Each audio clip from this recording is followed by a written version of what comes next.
Hey everyone, I just wanted to shoot a quick follow-up video to our conversation last night on the call about MyFitnessPal app and just a quick touch on metabolism. So go to myfitnesspal.com and set up your MyFitnessPal account. Very, very easy to use. And what we talked about last night is having the ability to set the parameters in there based on your goals. And my recommendation for you is that, that'll default to sort of like the traditional food guide pyramid. So my recommendation to you is that you go closer to that, higher protein, higher healthy fat, and higher and less carbs model for your daily intake.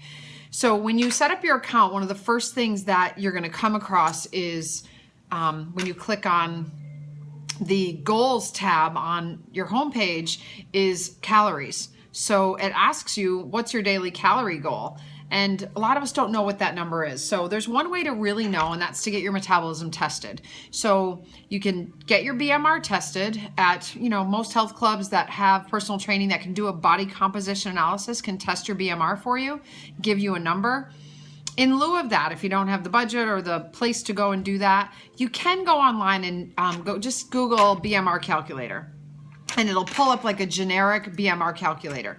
From there, it asks for your height, your weight, your age, and if you're male or female. And then it's going to give you a number. Remember, your BMR is the calories that your body burns at rest. So if my BMR is 1,500 calories, if I eat that same amount every day, I'm not going to gain or lose weight. I'm going to stay the same. If I eat less, I'll lose weight. If I eat more, I'll gain weight. So knowing that number can help you sort of plan your day. The downside to the online calculator is what it's not measuring is our body composition. So if you think about I'm 5'9", 140 pound women, I could have one who has a really, really high lean mass and is I'm going to put it in there, 140 pounds and 5'9", and I'm going to get one number. And then I have a woman hasn't been working out and has a lot of body fat, not as much muscle, and she's at 140 pounds and 5'9", it's going to give me the same number.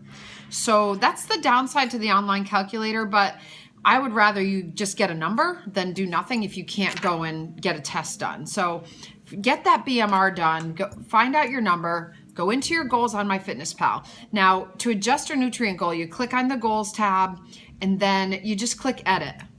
And from that place, you can adjust your carbohydrates, your fat, and your protein by percentage. So it's just a pull down. So I can adjust it. I'm going to go with the 30% of my daily intake, 40% of my daily intake coming from carbohydrates, and that includes your vegetables and your starchy carbs. 30% coming from your healthy fat, and then 30% coming from your protein. Okay, so that gives you to 100%, and then you're going to save the changes. So pretty simple. You can also, when you're on the screen, you'll notice if you look over to the right, your micronutrients that you can track. So sugar, polyunsaturated fat, trans fat, cholesterol, sodium. For the average person, if you start getting into all that, it's kind of confusing. And if you follow the other guidelines of tracking those bigger, the macronutrients, the carbohydrates, fats, and protein, you're going to be in alignment with the other stuff.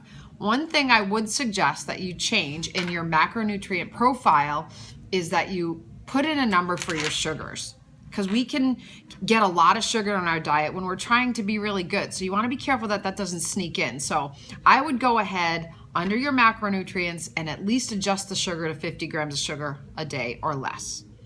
So just change that number. That'll be one of the nutrients that you'll track when you are entering your food every day. So also your fitness there, you can put in, edit that, calories that you burn, how many workouts a week you're doing, and then it'll factor that in. When you say you ate 2,000 calories, you exercised 500 off, you're at 1,500 net for the day, which is right where you want to be. So, depending on your BMR. So very simple. Just go on to the goals tab and then change those nutrients. Hit edit, put the carbs, the fat, and the protein, and you'll have a little bit better chance at staying in alignment with the program that we're recommending. Our shakes, they already have all of that balanced stuff in there. And good news is the isogenic shakes do show up when you do a database search on MyFitnessPal, which is great because the other shakes don't have the micro macros, doesn't have the healthy fat and all the good balance of carbs. So that factors right in to your daily intake. So I'll attach some screenshots for this, but it's pretty simple. myfitnesspal.com, click on goals, and then edit those micros and macros. All right, have a good day. Bye.